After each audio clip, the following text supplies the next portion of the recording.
Hello everyone, myself Vishal Shankar Srivastava, Assistant Professor in GL Bajaj Engineering College in the Department of Mechanical Engineering. Today we are going to discuss about different type of machining operations by the different type of machine tools. Parallelly discuss finishing process. It is the part of the manufacturing process which is studied in the second year KMU and subject code is a KMU 403. In this video lecture we covered turning, drilling, milling and finishing process. Starting first we start the turning process. Basically अगर हम turning operations की बात करें तो turning operation is a basically diameter reduction operation, diameter reducing operations in which we improve you can say finish the surface of the workpiece, in which for example we can took here a workpiece whose diameter is a D1, initial diameter D1 and length is a L1, its length is a L1. This is a cutting tool, single point cutting tool है हमारा ये. We are going to start the machining. This is cutting speed है आपका और ये आपका feed है, feed का direction है. ये वर्कपीस हमारे टूल इस डायरेक्शन में मूव कर मेकिंग अ कॉन्टैक्ट एंड हमने डेप्थ ऑफ कट दे दिया इसका. फॉर एग्जांपल D1 हमने दे दिया, कुछ भी है क्वांटिटी हमने D1 दे दिया, आपने मशीनिंग स्टार्ट कर दी. तो when tool moves from this point two this point, से यू कैन से हियर कि you can doing machining only this part, सिर्फ आप इतना तक का कर सकते हो, ठीक है. L1 डैश तक का भी कर सकते हो. तो अब जितना यहाँ से यहाँ तक आपने किया, मटेरियल रिमूवल प्रोसेस किया और इसके सरफेस फिनिशिंग को इम्प्रूव किया या डायमीटर को रिड्यूस किया by removing by the help of chips removing, so that is a known as a turning process, ठीक है. It is a surface reduction, surface improving and diameter reduction process. तो जो इसका final diameter आ गया आपका क्या हो गया D2, हमने पूरे लेंथ का कर दिया, हमने पूरे वर्कपीस के लेंथ का. So this is known as a turning process. अगर हम इसे डिफाइन करना चाहेंगे तो turning is a process when in which we reduce the diameter by removing extra material. By removing extra material, जितना हमें डायमीटर रिड्यूस करना है उससे जितना हमें मटेरियल का रिमूव करना है वो हम रिमूव कर देंगे तो हमारा वो डायमीटर रिक्वायर्ड हो जाएगा और टर्निंग हो जाएगा. सम टाइम हमें अगर फिनिशिंग भी करनी होती है तो हम करते हैं. जैसे कि सपोज दैट कि हमने कोई रॉ वर्क पीस उठाया, डायमीटर सर्कुलर वर्क पीस है, सॉलिड रॉड ले लिया. अब उसमें कोर्जन प्रॉपर्टी की वजह से या anyhow some anyhow उसकी सरफेस रफनेस बहुत अच्छी नहीं है, तो सरफेस रफनेस ज़्यादा है तो हमें डायमीटर मेजर करने में 0.2 mm का डिफरेंस या 0.5 mm का डिफरेंस हो सकता है. तो हम पहले क्या करते हैं कि प्लेन टर्निंग करते हैं.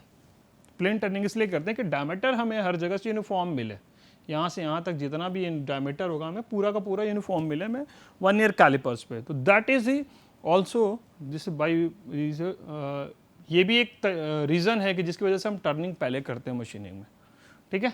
तो ये टर्निंग है, ठीक है.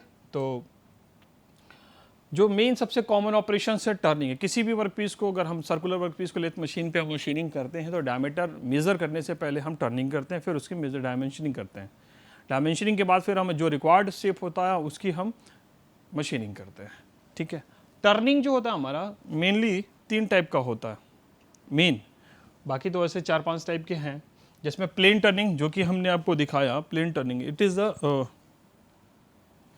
ये आपका प्लेन टर्निंग है जिसमें आपने सिंपली एक टूल को यहाँ से डेप्थ ऑफ कटिंग दे दिया, D1 फीड दे दिया और यहाँ से यहाँ तक मूव किया वर्क पीस पे, प्लेन टर्निंग कहलाएगा.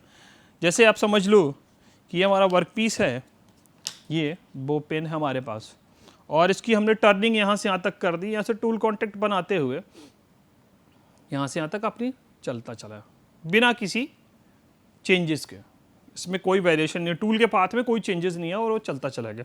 डेप्थ ऑफ कट जो है थ्रू आउट सेम है. तो ये प्लेन टर्निंग कहलाता है. अब आती है step turning, taper turning and chamfer turning and counter turning. तो स्टेप टर्निंग की बात हम कर दें तो इसमें क्या होता है, डायमीटर्स का जो चेंजेज रिडक्शन होता है स्टेप वाइज डिसाइड होता है. जैसे कि अभी आपका वर्क पीस का डायमीटर कुछ ऐसा था, ठीक है. आपने बाद में मशीनिंग किया तो हमने क्या कर दिया, कुछ इस तरीके से हो गया हमारा, ठीक है। क्या था अब आपका ये टोटल क्या था, डी था, अब यहाँ पे क्या हो गया, ये D1 हो गया, ये क्या रह गया, डी का डी ही रह गया। तो हमने एक सर्टेन लेंथ तक हमने अगर किया, लेंथ बाय लेंथ अगर हम डायमीटर में वेरिएशन करा रहे हैं, स्टेप बाय स्टेप जिसे कहते हैं, सो इसे स्टेप टर्निंग कहते हैं, इसीलिए इसका नाम स्टेप टर्निंग है कि स्टेप बाय स्टेप हम इसमें डायमीटर में वेरिएशंस करा सकते हैं बाय द मटेरियल रिमूवल, ठीक है। ये हमारा टेपर टर्निंग है। टेपर टर्निंग का मतलब जैसे अगर आपको ये पेन विजिबल होगा तो एज लेंथ इंक्रीज, जैसे अगर इस एंड से हम लेंथ की स्टार्टिंग करेंगे तो आप देखोगे इसका डायमीटर डिक्रीज करेगा, जैसे जैसे लेंथ बढ़ रहा है डायमीटर डिक्रीज कर रहा है। तो ये जो है एक इंक्लाइनेशन मिल रहा है आपको, जो हमने यहाँ से दिखाया है, जैसे ये सेंटर लाइन है हमारी वर्कपीस की, तो आप इस लाइन को अगर यहाँ तक बढ़ा दोगे तो ये जो इंक्लाइनेशन मिल रहा है वो इंक्लाइनेशन एंगल जो है फाई, इसे टैपर एंगल कहते हैं, टैपर एंगल। इनिशियल डायमीटर इसका डी है और फाइनल डायमीटर जो इसका मिलेगा आपको DF है, ठीक है। जैसे D1 और D2 हम कह सकते हैं D1 या D2 कह सकते हैं। तो एज लेंथ इंक्रीजेस, अगर हम इसे 0 मान ले रहे हैं, यहाँ से 0 की बात कर दे रहे हैं, ये 0 0, as length increases diameter decreases. तो this type of turning is known as the taper turning. और टेपर टर्निंग में जो इंक्लाइनेशन होता है ये फाई होता है, इसको ये मेजर करने का फॉर्मूला है कि D1 minus D2 upon L, L is the total length of the work piece, total length of the work piece. अक्सर ये टैपर एंगल बिना निकाले आप करना बड़ा टेढ़ा काम होता है भाई, क्योंकि उसमें वेरिएशन चेंज हो जाएगा तो फिर ये फिट नहीं बैठेगा कहीं पे भी, टेपर टर्निंग का वर्क पीस अगर फिट बैठाना होगा तो टेपर टर्निंग में स्लाइटली जो इंक्लाइनेशन होगा स्लाइटली आपको मिलता जाएगा, ठीक है। तो ये टेपर टर्निंग हुआ। फिर कंटोर, वो चैम्फर है और कंटोर टर्निंग है। चैम्फर का मतलब ये हुआ कि जो जो शॉर्प एजेस आपके यहाँ पे मिल रहे थे ना, प्रीवियसली में आपको ये जो शॉर्प एजेस मिल रहे थे, ये यहीं पे ये जो होगा हमने इसकी जो हमने शॉर्प एजेस को हटा दिया और कुछ इस शेप का बना दिया। आप देखोगे इसको इस टाइप का, ये तो ये क्या हुआ आपका, यहाँ से यहाँ के रेस्पेक्ट में देखोगे, यहाँ की यहाँ से रेस्पेक्ट में आपका क्या हो रहा है, डायमीटर रिड्यूस। तो ये जो इसका चैम्फर था, चैम्फर की हमने शॉर्पनेस को रिमूव कर दिया, तो that is known as a chamfer turning. Contour turning का मतलब कि एक या तो कॉनकेव मिलेगा या तो कॉन्वेक्स शेप मिलेगा। ये देखो एक कॉन्टोर मिल रहा है हमारा, like to be wave form में ये, ठीक है। तो इसमें जो टूल का डायरेक्शन होगा, रोटेशन होगा, या तो इसको हम बात करेंगे क्लॉकवाइज या एंटी क्लॉकवाइज से हम डायरेक्शन में डिसाइड करते हैं, तो हम जब इसको फीड देते हैं तो यहाँ पे एक चैम्फरिंग फॉर्म में यहाँ पे शेप हमें मिल रहा है। This is known as a chamfer, sorry contour turning. अब आते हैं नेक्स्ट जो हमारा ऑपरेशन है वो ड्रिलिंग ऑपरेशन है।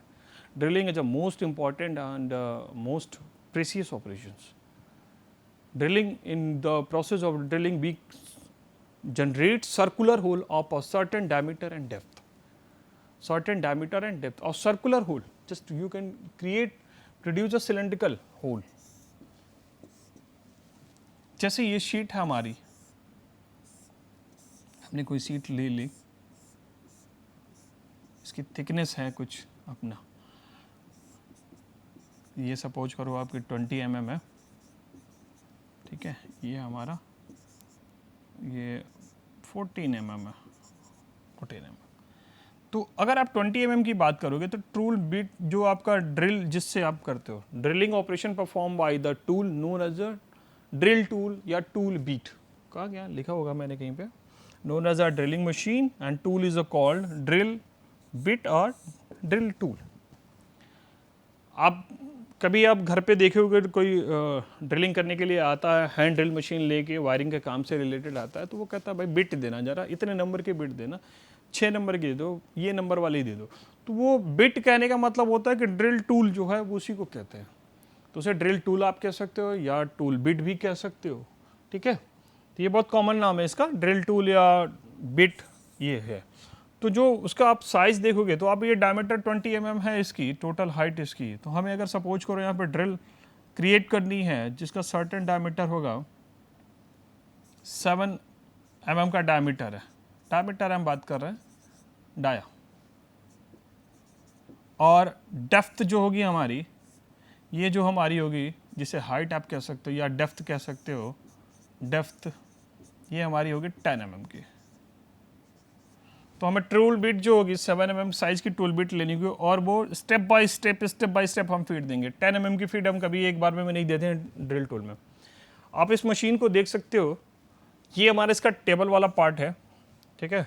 ये हमारा चक है जिसमें हमारा ड्रिल बिट या टूल, उसमें ड्रिल टूल उसमें लगता है, और यहाँ से हम हैंडल जो दिख रहा है आपको, यहाँ से हम फीड देते हैं, यहाँ से डिसाइड करते हैं। यहाँ से ये तो इसका पावर पोर्शंस है, यहाँ से जब पावर या कह लो या मोशन कह लो, यहाँ से हमें मोशंस मिलता है यहाँ से, ठीक है। तो this process drilling is an operation in which produce cylindrical whole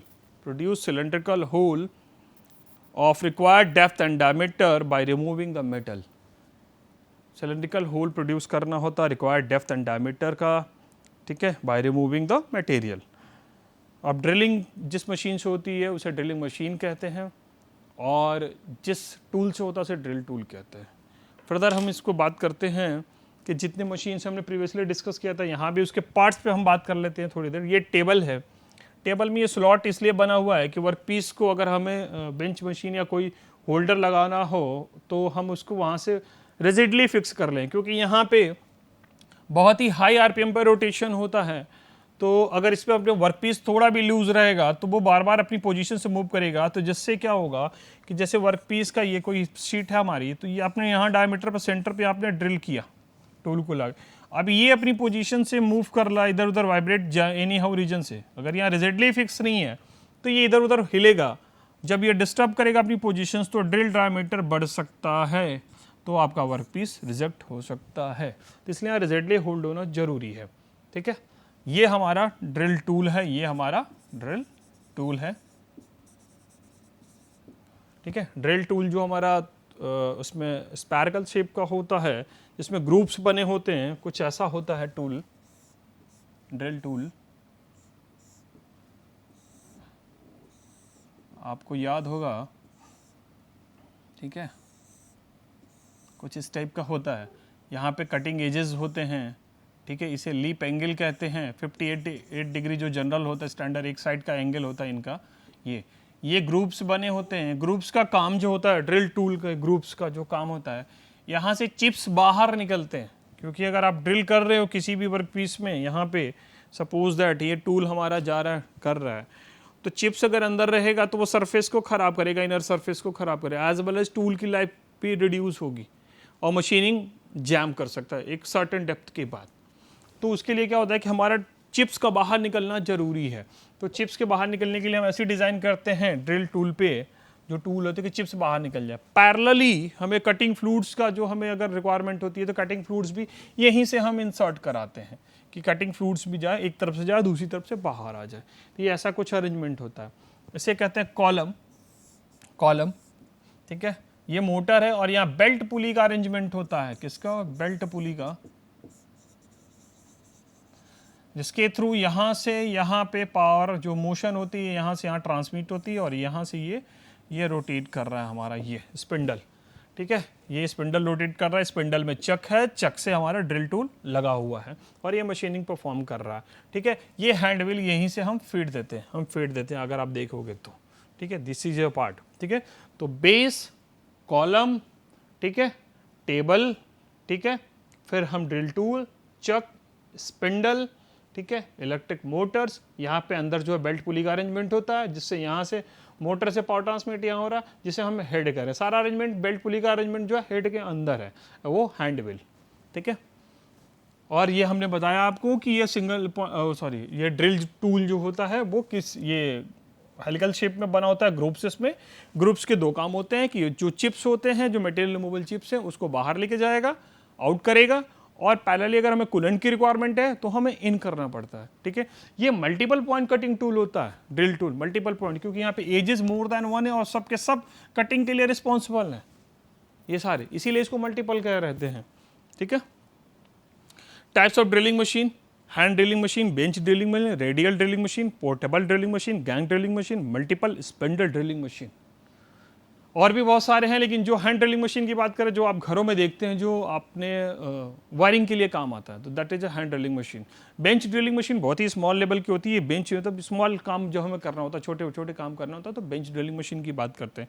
radial drilling machine में क्या होता है, जो ड्रिल मशीन का जो आर्म होता है, जो कॉलम पे अटैच पार्ट्स है, मैं आपको दिखा दूँ, ये वाला पोर्शन जो होता है यहाँ पे हेड का जो आर्म्स होता है, ये थोड़ा लेंथ उसकी ज़्यादा होती है।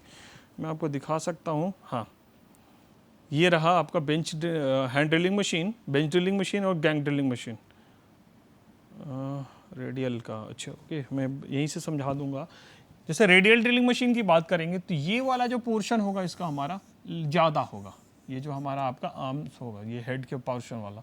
इसका एडवांटेज क्या होता है रेडियल में, कि अगर हमारी वर्कपीस की लेंथ ज़्यादा है, सपोज करिए लेंथ ज़्यादा है, हमें यहाँ ड्रिल करनी है, यहाँ ड्रिल करनी है, यहाँ ड्रिल करनी है, तो हमने यहाँ से ये जो हमारा स्पिंडल का पार्ट्स होता है, मूवेबल होता है, वो पहले यहाँ ड्रिल करेगा, फिर मूव करके यहाँ आएगा, फिर यहाँ ड्रिल करेगा, फिर यहाँ आएगा, फिर यहाँ ड्रिल करेगा।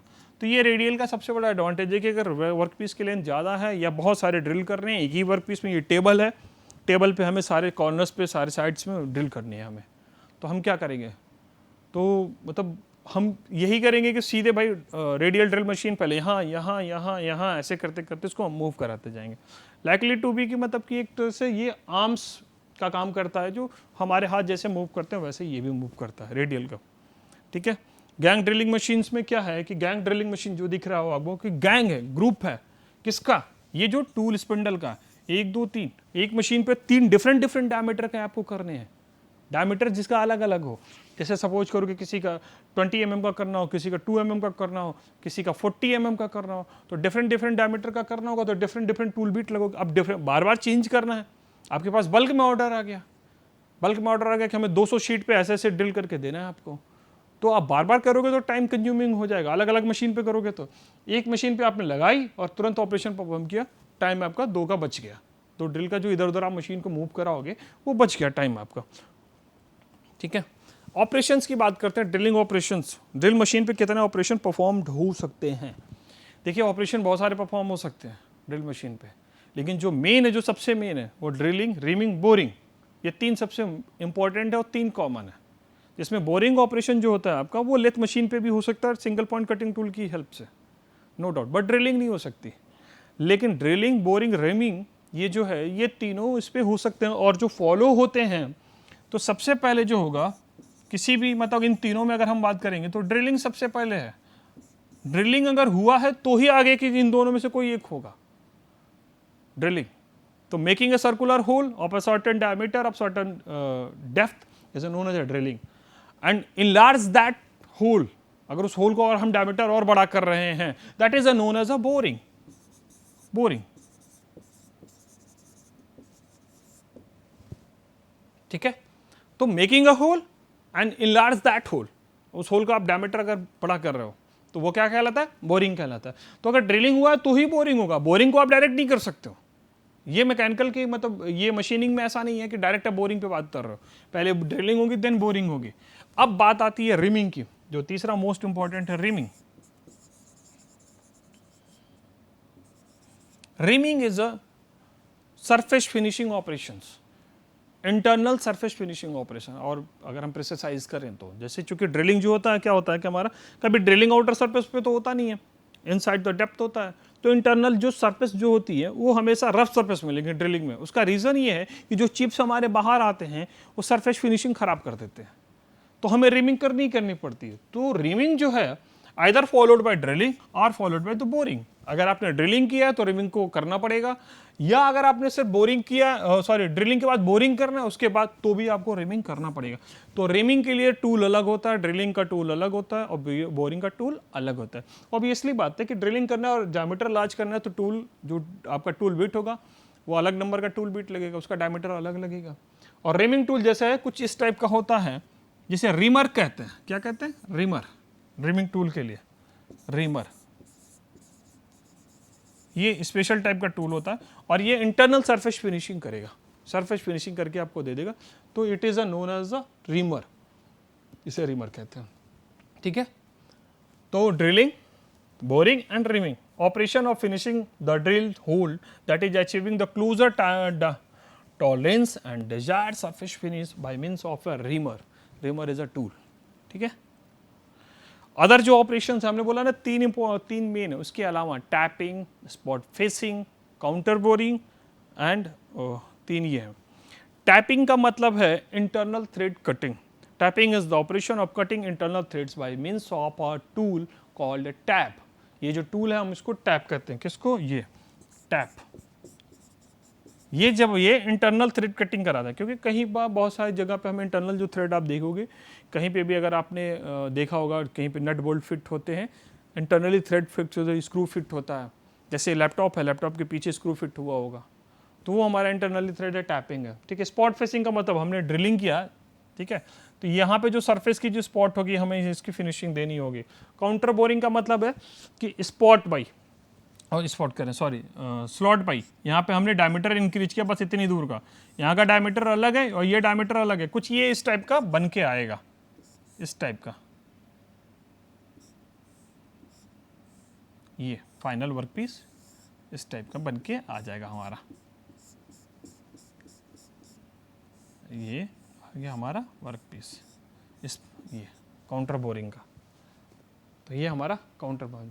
Enlarging the diameter of the drilled hole only up to the certain depth. Certain depth तक हमने क्या किया कि इसका डायमीटर को इनलार्ज कर दिया, यानी बोरिंग ऑपरेशन कर दिया, तो ये काउंटर बोरिंग है, ठीक है।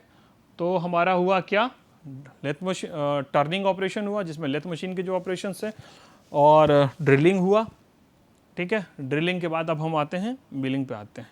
Milling is one of the most important and technical operation, बहुत ही इसमें कॉम्प्लिकेशंस और टेक्निकलिटी की बात होती है, क्योंकि ये जो मिलिंग ऑपरेशन होता है गियर बनाने के लिए यूज होता है, सबसे ज़्यादा इंपॉर्टेंट है ये। मिलिंग से आप ड्रिलिंग भी कर सकते हो, सरफेस फिनिशिंग भी कर सकते हो, ठीक है। तो इनमें क्या होता है कि कोई भी ये milling is on operation in which material is remove by the milling cutter, material is remove by the milling cutter and obtain desired shape and size. जैसे सपोज करो कि ये हमारे पास कोई एक वर्क पीस है, हमें साइड की सरफेस फिनिशिंग देनी है, और ये रेक्टेंगुलर पीस है, सर्कुलर है नहीं कि आप लेथ मशीन में यूज कर सकते हो, तो आप ये लेथ मशीन में यूज हो ही नहीं पा रहा, सेम वर्क पीस है, तो हमें साइड साइड से फिनिशिंग देनी है, ड्रिलिंग मशीन इस पर काम नहीं करेगा, तो हमें वर्टिकल बेलिंग का इस्तेमाल करना होगा। ये इसके साइड में कटर होगा, टिथ होगा, और ये इस तरह मशीनिंग करते हुए यहाँ से चला जाएगा चारों तरफ से, ठीक है, साइड मिलिंग करते हुए ये निकल जाएगा। तो मिलिंग की ये इंपॉर्टेंस है। हमें ड्रिल करनी होगी तो इसी से हम अगर मिलिंग कटर का डायमीटर रिड्यूस करा के ड्रिल कर लेंगे। ड्रिलिंग के में मतलब क्या है कि अगर हमें डायमीटर ज़्यादा करना उसका ड्रिल का, जिसे हम ड्रिलिंग की भाषा में बोरिंग कहते हैं, अगर हमें डायमीटर एक अच्छे खासे डायमीटर का ड्रिल करना हो तो हम ड्रिल मशीन का यूज़ कर सकते हैं, ठीक है। तो मिलिंग में जो पार्ट्स होते हैं, नीचे से शुरू करता हूँ मैं। सबसे पहले ये एक बेस है, सब में बेस होता है सारी मशीनों में, चाहे वो लेथ की बात करेंगे या ड्रिल की बात करेंगे, शेपर या प्लेनर की बात करेंगे। ये कॉलम है, कॉलम जो होता है वर्टिकल पार्ट्स है हमारा, ठीक है। और ये जो होते हैं कास्ट आयरन्स के ही बनाए जाते हैं कॉलम, ताकि चाहे यहाँ का कॉलम हो, चाहे ड्रिल का हो, चाहे लेथ मशीन का हो, क्योंकि क्या होता है कि यहाँ से वाइब्रेशन एनर्जी जो होती है यहाँ से जाते हुए नीचे फाउंडेशन को जाती है, वो एब्जॉर्ब करती है, तो वाइब्रेशंस को एब्जॉर्ब करे तो कास्ट आयरन का इसलिए हम प्रेफर करते हैं, ठीक है। उसके बाद जो होता है यहाँ पे एलिवेटिंग स्क्रू आप दिख रहा होगा, ये एलिवेटिंग स्क्रू, ये छोटा सा यहाँ पे पार्ट्स है जिसपे थ्रेड बना होता है, एलिवेशन का काम करता है। ये नी टेबल है, नी का मतलब जैसे आप अपने घुटनों पे बैठोगे ना तो जो शेप आपका बनेगा लाइक टू बी ये वो शेप बनेगा। तो ये यहाँ पे नी, इसको हम अप एंड डाउन कर सकते हैं, ये डायरेक्शन बना हुआ है कि यहाँ से ऊपर और नीचे कर सकते हैं, किसके, एलिवेटिंग स्क्रू की हेल्प से। जैसे अगर वर्क पीस की थिकनेस ज़्यादा है तो हम इसे नीचे लाएंगे, थिकनेस कम है तो ऊपर लाएंगे, ताकि ये कटर के टच में आए, कटर के टच में आए, ठीक है। तो ये नी है, और नी के ऊपर सैडल है जिस पर टेबल हमारा फिक्स है। सैडल को हम आगे पीछे दाएं बाएं कर सकते हैं, टेबल पे वर्क पीस फिक्स होगा, ठीक है। तो टेबल नहीं, सैडल को हम आगे पीछे दाएं बाएं कर सकते हैं, ताकि हमारा वर्कपीस जो है कॉन्टेक्ट से टूल से मिलिंग कटर से प्रॉपर टच बना सके, मशीनिंग हो सके, ठीक है, ठीक है। इसे कहते हैं योक। ये जो पोर्शन है योक, ये यहाँ अर्बर से टच में रहता है। जो आपको रॉड दिख रही है अर्बर है, अर्बर से टच में रहता है। बीच बीच में कॉलर लगा होता है, कॉलर, कॉलर का मतलब यहाँ पे एक छल्ला टाइप का शेप होता है, कॉलर लगा होता है, जिससे क्या होता है कि ये हम अगर कटर को हम यहाँ रखना चाहेंगे तो यहाँ रखना चाहेंगे तो यहाँ, तो क्या होगा, योक को आर्बर से हम डिसअटैच करेंगे और सारे कॉलर को निकालेंगे, छल्ले को बाहर निकालेंगे और टूल को जहाँ, कटर को जहाँ रखना होगा वहाँ हम सेट करेंगे, फिर छल्ले को लगा के फिर फिक्स कर देंगे। तो जो मैं छल्ला वर्ड यूज़ कर रहा हूँ, मतलब कि कॉलर है, जो कॉलर का काम ये है कि वो फिक्स रखे रहेगा ताकि अपनी पोजीशन से कटर मूव ना करे, जब भी कटिंग फोर्स मैक्सिमम हो तो मूव ना करे, ये होता है इसका काम। ठीक है, तो योक, अर्बर, ठीक है, और ये आपका कटर। अर्बर जो होता है यहाँ पे मोटर से अटैच होगा, जिसे आप स्पिंडल कह सकते हो, स्पिंडल और मोटर से अटैच होगा और ये मोशन देगा किसको, कटर को।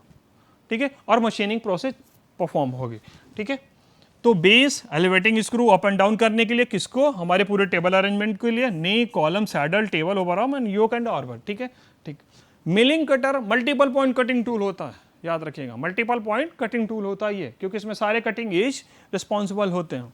ठीक है, मशीनिंग के लिए। अब जो ये जो मिलिंग मशीन है वो 4 टाइप की होती है, हॉरिजॉन्टल, वर्टिकल और यूनिवर्सल और ओमनिवर्सल। तो ये आपका हॉरिजॉन्टल है, क्यों, क्योंकि यहाँ पे जो ये जो पोजीशन है ये हॉरिजॉन्टल है, किसका, अर्बर का। जो स्पिंडल है, स्पिंडल का वर्कपीस के पैरेलली पोजीशन है, हॉरिजॉन्टल है। अगर ये पोजीशन वर्टिकली हो जाएगा तो हमारा क्या हो जाएगा, ये वर्टिकल हो जाएगा। देखो यहाँ पे क्या है, ये हॉरिजॉन्टल पोजीशंस पे है और यहाँ पे ये वर्टिकल पे है, तो ये हॉरिजॉन्टल है या वर्टिकल है। ठीक है, तो हमें ड्रिलिंग ऑपरेशन अगर परफॉर्म करना हो या साइड से अगर हमें कुछ कटिंग करनी है तो हम वर्टिकल को प्रेफर करते हैं, वर्टिकल को। यूनिवर्सल में क्या होता है, जैसे कि मेनली तो हमें हॉरिजॉन्टल और वर्टिकल पे ही हमारा काम होता है, इंडस्ट्री में आपको मोस्टली यही मिलेगा। उसके बाद अगर कोई मिलेगा तो यूनिवर्सल मिलता है। तो यूनिवर्सल में क्या होता है कि सारे ऑपरेशंस हम एक साथ कर सकते हैं और टेबल को हम left right up and down easily move करा सकते हैं। ओमनिवर्सल में क्या होता है कि हमें स्विंग करानी होगी टेबल को तो हम स्विंग भी करा सकते हैं। जैसे ये टेबल है स्विंग, मतलब कि कोई इंक्लाइंड ऑपरेशंस करना हो, जैसे कंटोर हमने आपको दिखाया था, कंटोर टाइप का कुछ शेप प्रोफाइल जनरेट करनी हो तो ओमनिवर्सल को हम प्रीफर कर सकते हैं। ठीक है, मिलिंग ऑपरेशंस में है, हम जैसे इसको डिफाइड करते हैं, क्लासिफाइड करते हैं 2 कैटेगरीज में, पेरिफेरल मिलिंग। ठीक है, पेरिफेरल का मतलब पेरिफेरी से बात होती है। ठीक है, उसके बाद फेस मिलिंग और एंड मिलिंग। जैसे ये फेस मिलिंग हो गई, एंड मिलिंग साइड से मिलिंग हो गई, ये फेस मिलिंग और ये एंड मिलिंग। ठीक है, तो पेरिफेरल में 2 हैं, अप मिलिंग और डाउन मिलिंग, जो कि बहुत ही इंपॉर्टेंट है, बहुत ही इंपॉर्टेंट है। अक्सर इन पे डिफरेंस पूछ देता है आपको सेमेस्टर एग्जाम्स में कि differentiate between up milling and down milling. Up milling को कन्वेंशनल मिलिंग कहते हैं ये। ठीक है, और अप मिलिंग में अगर आप देखोगे, यहाँ से अगर आप डायग्राम देख रहे होगे तो ये मिलिंग कटर है। ठीक है, इसका डायरेक्शन जो रोटेशन है ये, ठीक है, क्लॉकवाइज है और डायरेक्शन ऑफ फीड है, ठीक है, अपोजिट है, यानी ये इधर से इधर की टेंडेंसी रख रहा है और जो टेबल है हमारा इधर से, यानी दोनों में अपोजिट है। तो ऑब्वियस सी बात है कि यहाँ पे जो कॉन्टेक्ट आएगा आप देखोगे तो इनिशियल लेवल पे अगर 2 अपोजिट डायरेक्शन में जाएंगी तो यहाँ पे कॉन्टेक्ट आएगा, तो यहाँ पर फोर्स, कटिंग फोर्स बहुत ज़्यादा लगता है। ठीक है, कटिंग फोर्स ज़्यादा लगता है, ये फर्दर अभी आगे डिस्कस करेंगे। तो जो यहाँ पे कांटेक्ट बन रहा है और डेप्थ ऑफ कट इतना आ रहा है, यानी इतना चिप्स यहाँ पे निकल गया, चिप्स के फॉर्म में ये मटेरियल रिमूव किया इस यहाँ से, और ये जो फाइनल जो हमारा हाइट में इसका जो मिल गया वो ये मिला पीस का। इसके जस्ट अपोजिट जो होता है हमारा डाउन मिलिंग में होता है, दोनों का डायरेक्शन सेम होता है। जैसे इसमें कटर का जो डायरेक्शन था और टेबल का डायरेक्शन था अपोजिट था, बट इसमें क्या होगा कि डायरेक्शन ऑफ द फीड, मतलब जो हमारा टेबल जिसपे वर्क पीस रखा, वर्क पीस इस डायरेक्शन में जा रहा है और वर्क ये कटर भी हमारा इसी डायरेक्शन में जा रहा है। तो अब चीज़ें जब यहाँ पे दोनों साथ साथ जाएंगी तो कटिंग फोर्स यहाँ पे इनिशियल फेज में बहुत मिनिमम लगता है। तो जो अप एंड डाउन मिलिंग का जो इनिशियल राउंड मतलब डिफरेंस है वो यही है कि अप मिलिंग में ये अप डायरेक्शन में जाएगा, मतलब इस पर चढ़ता जाएगा, इसे क्लाइंबिंग भी कहते हैं इसीलिए इसको। ठीक है, ये अप मिलिंग होगा। ठीक है, इसमें दोनों का डायरेक्शन यानी फीड जो टूल का डायरेक्शन है, जो टूल का डायरेक्शन है और टेबल का डायरेक्शन अपोजिट डायरेक्शन में होगा, और इसमें डाउन में क्या होगा कि दोनों का डायरेक्शन सेम होगा। इसके बीच में जो डिफरेंस है, पहला तो वो फीड का डायरेक्शन है कि इसमें अपोजिट डायरेक्शन में होगा, अप में इसमें दोनों सेम डायरेक्शन में होंगे। Cutting chips carried away upward by the tool is known as up milling. अब ये चूंकि अप डायरेक्शन में टूल का चिप जा रहा है तो इसलिए अप मिलिंग कहते हैं, और इसमें डाउनवर्ड आ रहा है चिप्स नीचे कट के, जैसा कि आप देख रहे होगे कि यहाँ पे चिप्स क्या हो रहा है, यहाँ पे चिप्स कट के ये जो चिप्स आ रहा है नीचे की तरफ आ रहा है, इसलिए इसको डाउन कह रहे हैं, और यहाँ पे चिप्स अपवर्ड में जा रहा है इसलिए इसको अप मिलिंग कह रहे हैं। ठीक है, इनिशियल लेवल पे कटिंग फोर्स अप मिलिंग में मैक्सिमम होगा, इसमें मिनिमम होगा।